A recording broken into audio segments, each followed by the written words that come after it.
জামালপুরে প্রায় 15 লাখ টাকার হেরোইন ও ইয়াবা ট্যাবলেট সহ এক নারীকে গ্রেফতার করেছে পুলিশ। বিস্তারিত থাকছে নিউজ ডেস্কে।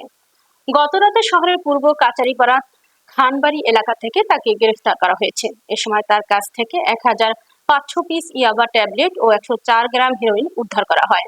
গ্রেফতারকৃত লক্ষ্মী বেগমের বাড়ি ইসলামপুর উপজেলার ব্যাপারীপাড়ায় হলেও তিনি জামালপুর শহরের পূর্ব কাচারিপাড়া এলাকায় থেকে মাদকের কারবার করে আসছিল। অতিরিক্ত পুলিশ সুপার ইয়াহিয়া আল মামুন জানান, তার বিরুদ্ধে একাধিক মাদক মামলা রয়েছে।